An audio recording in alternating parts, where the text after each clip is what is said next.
Hi, Ange. Yeah, just wanted to start off. Final game before a bit of a break, of course. It's been quite a year for you and the team, just the one domestic defeat this year. How important then is it to go into this one and try and end that on a high before there's a bit of a break? Yeah, look, it is important. The fact that the break's coming up is kind of not the key bit. The key bit is that we want to continue our form and our performances in the league. We've come through a crazily hectic period of I think this will be our 13th game in 40 odd days, including Champions League, including travel, and the fact that the boys have really been so resilient through this time with our league form and has been a credit to them. And we do. We want to finish strong tomorrow and make sure that all the gains we've had in this period in terms of performances and results continue. Yeah, we were just hearing from Aaron there ahead of jetting off to Qatar, and there's obviously a few of your lads will be going out there. I just wanted to ask you as well about how you handle it as a club manager when maybe players have got the disappointment of missing out, or even the Scottish-based lads who obviously are on the end of a disappointing result that means they aren't going to a major tournament. How much do you have to handle those emotions that come with representing your country? Yeah, look, not too much because obviously for them, the ones who miss out, there's I guess the motivation and incentive there to make sure that they put a more compelling case moving forward. I think with all these things, it's about you know keeping a perspective of where you're at in terms of your career and what you want to achieve. But I haven't had the need or felt the need to speak to guys individually. Obviously we're happy for the ones that have been selected because it's a once in a lifetime opportunity for them, and they're going to benefit so much from that experience and will benefit from that experience. But for the ones who miss out, I guess like I said, it's there's an incentive there, motivation, if that's still part of where they see themselves to, like I said, to continue their form with us and put a compelling case to be included next time. And on that note, obviously Cameron Carter Vickers got called up just after we spoke to you the other night. How pleased are you for him? And obviously he's been a huge player for you since you came. Yeah, brilliant, and credit to him, and really proud. The whole club's proud of him, and the way he's kind of, as you said, we brought him in last year, and he had a couple of sort of appearances with the national team, but up until that point, he played sort of mainly championship football, and I think he saw this as an opportunity for him to take his football to another level, and he's been brilliant for us from the day he arrived. He's embraced everything within the club. I mean, his performances speak for himself. He's now taken on leadership as well, and it's a credit to him. He's the one that's put in the hard work, and we couldn't be happier for him. And I think he's found his place at this football club. Even during the off season, we obviously we had the option to take up the loan, and there was never any doubt in our mind about us doing that. But he was never in any doubt about where he wanted to be. He wanted to become a permanent sort of member of this football club, and like I said, credit to him. Everyone's really proud of him, and looking forward to his performances there. Can I just ask what your team news for tomorrow? Is it the same as the? Yeah, same as so Callum and obviously James McCarthy missing.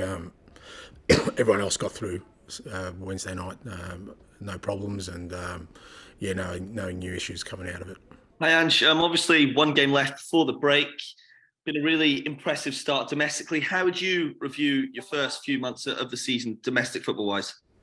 Yeah, it's obviously been strong, and as I said, under challenging conditions in terms of our fixture scheduling. We've had 14 games, 8 of those have been away from home, so we've only had 6 at Celtic Park in the league. So when you consider all that, you look at our results have been outstanding, but I think our performances for the most part have been really strong too, and like I said, it's a credit to the players, but we need to finish off our work and we need to keep going, and what we do know is that if we can come through this period with such a strong performance that when we resume, whilst the schedule will still be fairly busy, won't be anywhere near as challenging as what we've been through because of obviously Champions League and the travel. It sets us up for a really strong sort of second part of the year. Do you think the break is perhaps coming at a bad time for you, given how impressive your form has been domestically, or do you feel that it's good? You talk about the fixture pile up, the players need a rest, and it gives you a chance to get a bit more coaching into them over the next 4 weeks. The break's the break. We've known about it. It's not new. It's not something that sprung up. It was part of our planning. So whether good, bad, or otherwise, we knew it was coming, and we've sort of, our pre-season was planned around knowing that we're going to have really, big fixture congestion. Our recruiting was the same in terms of having a strong squad. So, for us, what's important is that, like I said, we've got to this point in a strong position. We need to finish that off tomorrow, and then we're obviously heading to Oz for a week. The boys will have some time off, and then we go to Portugal, and again we'll plan for the next part of the year. Hi Ange, obviously there's been a lot of discussion about Jota's disallowed goal at Motherwell in midweek. The SFA have put out a statement today about it. What do you make of what's happened in that statement? Yeah, look, I've already said, for me, it's not about the decisions. Yeah, it's not about, because I still think even with VAR, there's going to be decisions that are contentious all along. To me, it's just about the process, and it's why I was uncomfortable with the fanfare when we introduced it. Everyone was, it was the talk of the town. VAR's coming as if it's something that, is brand new. Australia, which, everyone seems to think is a backwater, had VAR 4 years ago. It's not a new thing. It's not new. It's been around for quite a while. Referees in our league who referee in Europe have used it. It's not.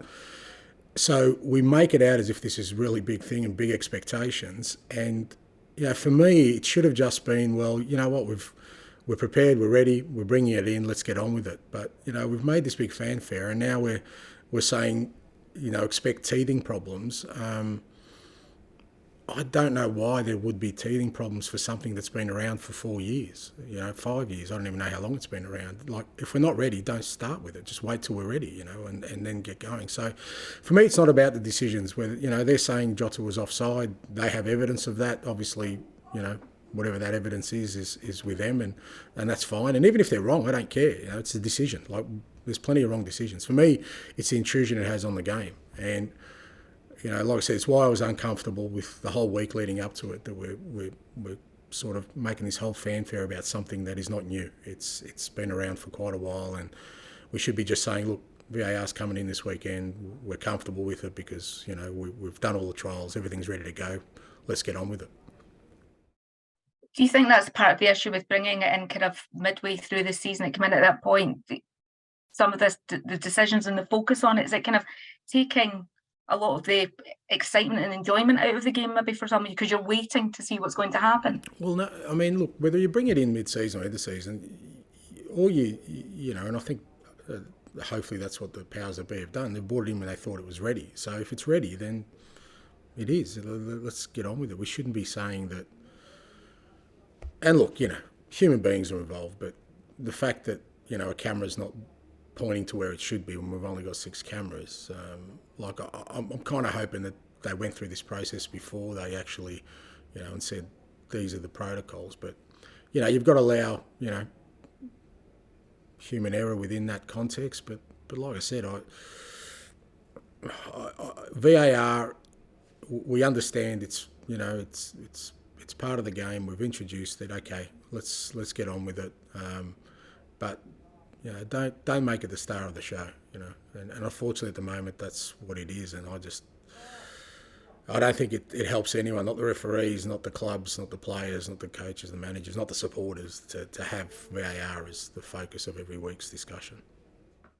Just a final one from me, Ange. We're asking every manager today ahead of the World Cup who you think will win the World Cup. I'll go for Brazil, but I've kind of said a few times that if there's ever going to be a shock outsider for a World Cup, this will be the one, because it's such an unusual timing for a World Cup that don't be surprised if for the first time somebody outside the traditional nations gets up and win it. Who that is, I've got no idea, but that's my feelings on it. Hi Ange. Sead Haksabanovic called up for the Montenegro squad. Is that will he be going to the Sydney Cup? And is that a conversation you've had to have given the Scotland situation? There's no situations. Everyone who's not going to the World Cup is going to Australia with us. It's not an issue. I know people are trying to make it an issue, but it's not an issue. That it's not a designated international window. The reason it's not a designated international window is that FIFA has allowed clubs to make their own decisions, and we've made our decision as a club. And there's just no discussions. I don't need to discuss it with anyone. That's the decision's been made, and as I said, anyone who's not going to the World Cup will be with us in Australia. And looking at the Ross County game, they've had a little bit of renewed confidence recently. They've won their last 2 games.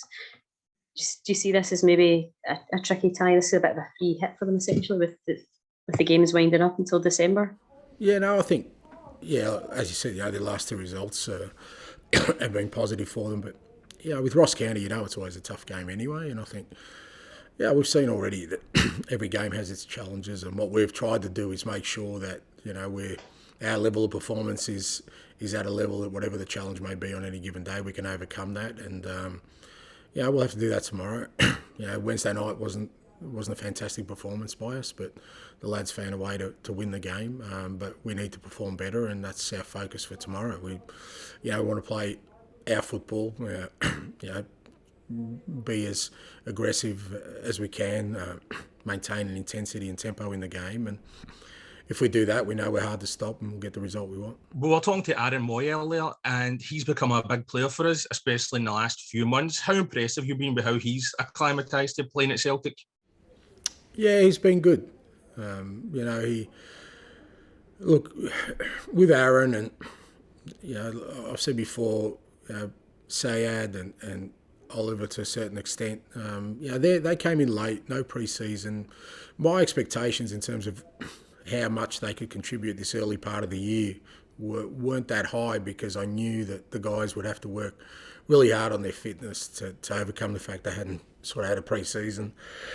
And for most of them, particularly Aaron in particular, it wasn't just that he missed pre-season, he hadn't played regular club football for over 6 months. So, the fact that, Aaron and those guys, particularly him and Sayed, have contributed so much has been a bonus for us. And, with Aaron, I knew what I was getting. Obviously, having worked with him, I knew that, he'd work hard to get himself up to speed.